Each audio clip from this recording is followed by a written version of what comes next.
Hi everybody, it's great to be back here again on Itamar. Right now it is right after Shabbat, Shavuot Tov as we say. It should be a beautiful week, and we didn't get a chance to get the lesson out before Shabbat, so now we're going to do something unusual, a Motzei Shabbat class. And let's begin. This week there's a really interesting focus on stones, on rocks, and everything about Yaakov Avinu's whole life seems to be centered around rocks. In Hebrew, we say rock is an even, a stone. And obviously there has to be some kind of very spiritual meaning behind this whole rock story. And that's what we want to focus on today's lesson, or this evening's lesson. We'll begin by the first rock event in this portion of Vayetzeh. Vayetzeh Yaakov me Beersheba, and Yaakov leaves the city of Beersheba. Vayelech Harana, and he sets out towards the place of Haran. Haran again is Mesopotamia. Vayifga b'makom vayalen sham ki ba'ashemesh vayikach ma'avnei hamakom vayasem merashotav. So what happens? He stumbles upon a place, and according to many of our commentaries, most opinions, the place that he comes to is Mount Moriah, the place of the Temple Mount. And what does he do over there? He takes from the stones of the place and he puts it under his head. Vayishkav b'makom. There he goes to sleep. Yaakov Avinu, he puts the stones down under his head. That's the first event that we talk about stones. And it goes on. Then he has his dream. The angels going up and down a ladder. And then when he wakes up, he realizes where he is. He says, "This is the house of God." Of course, he's talking about the famous place of Mount Moriah, the place where the temple is going to be built in the future. Right, which he says like this: "Man nora makom hazeh." How awesome is this place? We know makom refers to the temple, and this is the gate to heavens. And then it says Jacob wakes up in the morning, vayikach ha'even asher sam merashotav, and now it's one stone. Before he took from the stones, and now it becomes one stone. Vayasem ota matzeva, and he made this stone a monument. Vayitzok shemen al rosha, he poured oil on the stone itself. What is this whole story over here, what Yaakov Avinu is doing? And Rashi, of course, says, we look at the commentary of Rashi, when he says this is the gate to heaven, Rashi writes immediately, Makom tefillah, this is a place of prayer, la'alot tefilatam hashamayim, to let their praise go up to heaven. And according to Midrash, Rashi says, Beit HaMikdash shel Mala mechuvan keneged Beit HaMikdash shel Mata. The upper temple is mechuvan, meaning it is directed against the lower temple, which is the place. So here's the first stone event, we'll call it. And you have to understand, what is this whole story about the rocks? Yaakov Avinu taking the rocks. In the beginning he took rocks, then became one rock, and we'll get back to them in. First I want to mention the three events, and then we'll discuss a little bit more about them. The next stone event is where? Yes, you're right. We read a continuation of the portion when Yaakov Avinu sets out on his way to find himself a wife. It says, "Vayisa Yaakov raglav vayelech arza b'nei kedem." He lifts his legs up and he goes eastward. Vayar v'nei be'er basaden. He sees a well in the field. And he sees 3 flocks of sheep hovering over this well. From that well, the different flocks will drink.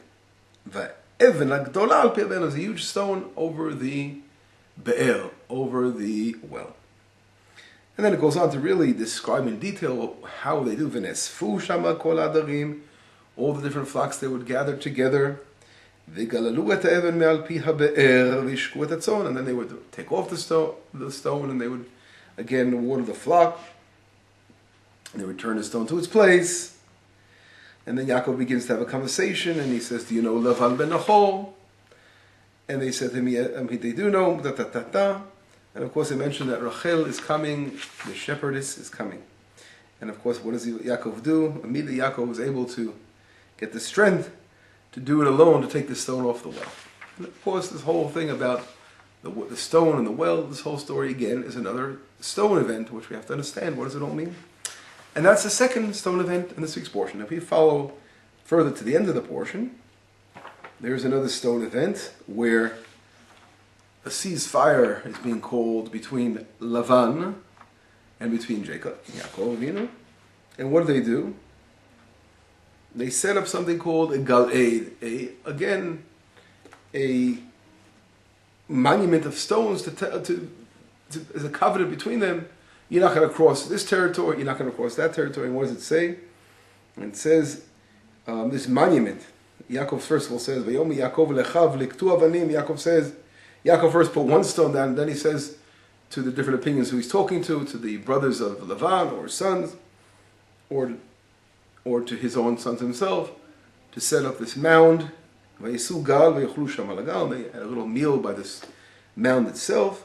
And Lavan calls this mound, it's very interesting, the Torah does something very unusual. It calls it Yigal Saduta, an Aramaic name, meaning a monument. The Yaakov Karalo Gal'ed, and Yaakov calls it a Gal'ed in Hebrew, using the Hebrew word for the stone monument. And the question is again, here is the third stone event in this week's portion, and how they all connected, and what is this all about, understanding about stones. I will mention in one other place, which is very interesting. If we look in the portion of Vayechi, Yaakov Avinu is called Even Yisrael, the stone of Israel. That's another name. He's called in the portion of Vayechi, he's called the stone of Israel, Even Yisrael. So we have three stone events regarding Yaakov in this week's portion, and then again, Yaakov is called later on the stone, Even Yisrael.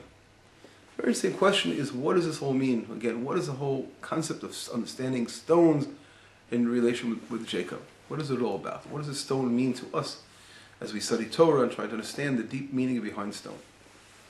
Before we get to that, I'd like to say there was one other great biblical individual, a great man of Israel, who himself was also involved with stones, besides Jacob. Who was that other person? Exactly.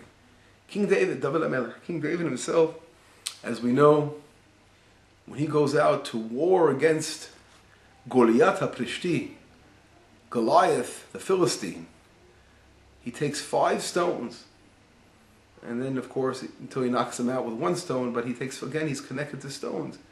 His war against the Philistine is with the stones again. So here we see King David, that whole stone event, another stone event in the Bible. If we look in the book of, again, Samuel, the whole story of Goliath and David. So we really have, interesting, there's no other, other person that really has a big stone event like this, just like Jacob and King David. So what is the connection between the two individuals of King David and Jacob over here? If you look in the chapter in the Psalms, number 132, we see that King David doesn't give sleep to his eyes and doesn't rest, he says to Hashem, until I find a place for the temple. And he calls the temple place, the place of the Beit HaMikdash, he calls it Mishkenot Yaakov, right? The Abir Mishkenot Yaakov. He calls it again by the name of Jacob. So King David is actually calling the place of the temple by Jacob. So Jacob earns that name. Now I already mentioned a hint to the stones, and we'll begin to get a little more deeper into this whole story over here, is that the stones are related to the temple.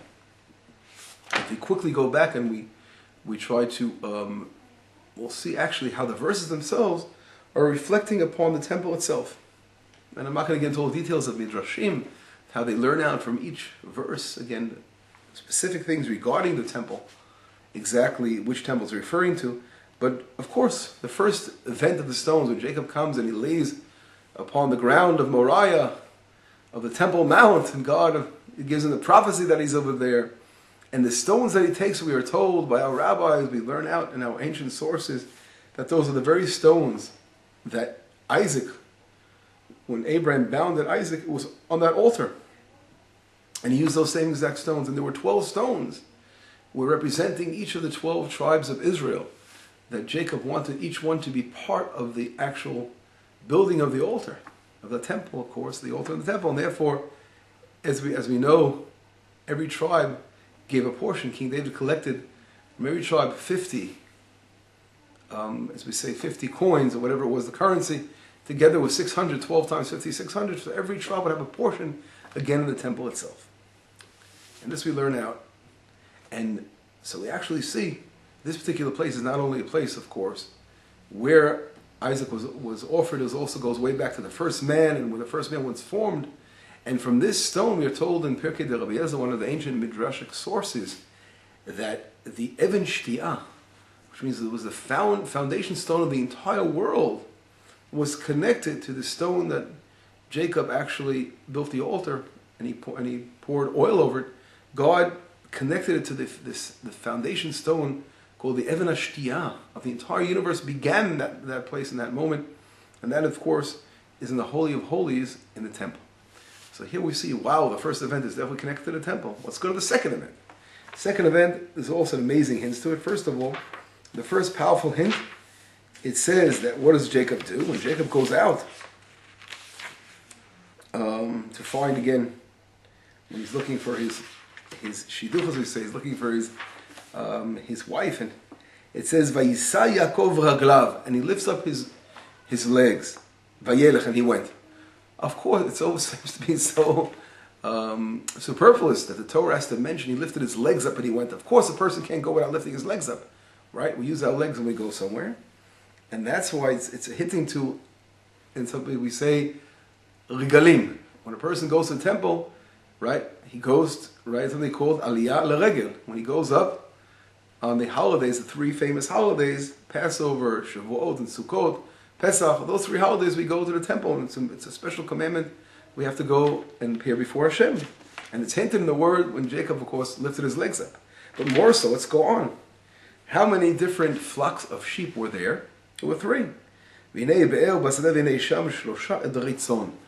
three flocks of sheep hovering over the be'er, over the well. And why three? Again, it represents the 3 times a year that we go to the temple. And what was the rock? The rock was sort of, when you reveal the rock, it allowed for the water in the well to draw the water. What is it drawing the water? It refers to drawing prophecy. The temple was a site of prophecy. It was a center of prophecy of the entire universe. And from there, the prophets were able to draw prophecy in special prophetic moments. Being in the temple, people would experience prophecy. And that, of course, is hinted to the Simchat Beit HaShoeva, the special event that took place in the temple on the holiday of Sukkot, when they would draw water and dance and sing. And it was an amazing prophetic experience. And that again is hinted by the 3 flocks. And again, about each time they would return the stone over the well in order to allow that to sift in, to enter their system, to enter their entire being, that for prophetic experience they experienced over that particular visit to the temple until the next one. So 3 times a year they get another experience, another, as we say, they get another amazing share of a prophecy and experience to last for the entire time, as we say. And that was the second. So we see here how this again is brought down in the Midrash. What I'm saying, I'm not making it up. So we see how the first stone event is referring to the temple. The second stone event is referring to the temple. And let's go to the third event. The third event here, how does that refer to it? That seems to be very, very far from understanding. How does that relate to the temple of making a mound of stones, of a ceasefire? Right, hint, you get the hint. Ceasefire in Israel between Lavan. Lavan called himself white, right? Like he was clean, nice white shirt, but everything about him, of course, was trickery and cheating and whatever it was. But anyway, Lavan was on one side, and he made this mound of rocks with Jacob. And what are these rocks? How does this refer to the temple? It was another rock event. And in order to understand this, I have to quickly explain another important foundation of understanding Judaism, which I mentioned many times, the way God runs the world. And God really creates 2 sides to everything. What does that mean? There's a dark side and there's a good side, right? There's a white side, as we always say, and there's the dark side. And where the tumah, the uncleanliness comes from. And what does this all mean? When Lavan came from, where did he come from? He came from a place called Babylon, right? That's where he came from. That was his land. So another name for it is called Shin'ar, meaning to be shaken there. And we're taught that after the Mabul, after the flood, all the dead, the generation, the evil generation, all flowed down with the water. They flowed all the way down to the valley of Shinar in Babylon. And that is where, when they created the Migdal of Babylon, which was this Tower of Babylon, which they wanted to war against God. And one of the things when they built this Tower of Babylon was very interesting. Is number one, they chose not to use stones. They could have easily went ahead and used stones. But they chose not to use stones. They chose to use what? Remember what it says in the Bible? Right. Bricks, levanim. How do you say bricks? Levanim. It's the same name as lavan. What does it mean, a brick? Why is it called lavan? Levanim, right? Not a rock, even. What's the difference between, again, levanim and even? They're very close. One starts with a lamed, and one starts with an aleph, right? But the other two letters are the same. It's very interesting. Now, lavan takes away the aleph. All we know, the Hebrew word for Evan is combined of two names. The father, Av, someone's dad, and his son, Ben, right? Now, what does this mean, someone's father and someone's son? What does it all have to do with the whole thing? The important thing is, when we'll get back to that one second, I'll first explain to you, but a levena, a brick, is just the son without the father. What does that mean? It means someone forgetting exactly where he came from, where he gets his energy from, where it all comes from, right? I can do it myself. So instead of looking at the stones, and they can say, wow, look at how God is in this stone, right? God created the entire world. And so when a son looks at a father and he says, wow, I'm listening to my dad taught me, right? Of course, but of course you have to realize, but all the more so, Hashem, God is the father of all of us, and we're all God's sons, right? So look at God and say, wow, Hashem, it's amazing, your world is so amazing. And the stone that we're using now, we're your children, right? We're using the things that you created. We see that you're the creator of all this, amazing creation in the world. On the other hand, Lavan doesn't have the father involved. It's just the son alone. Just like we're saying, we don't need the father, right? We don't need God in the world. We can do it ourselves. And they take pride in what they do themselves. And that's the whole concept of Babylon. The war against God. They don't believe there's a God in the world. And they're only, like they're the new generation. They're the sons. They don't want to look at all at the Father, at the Creator of the world, and they want to say to themselves, we don't need it all, right? And that's the whole concept of Babylon. That is what really was warring against Jacob, which is absolutely amazing. Jacob, the opposite, everything about him was understanding the stone concept, knowing that to look back in our forefathers, on the one hand, which connect us to the Father of the heavens, always be connected to Hashem, to God in the world, and not just to say, we can.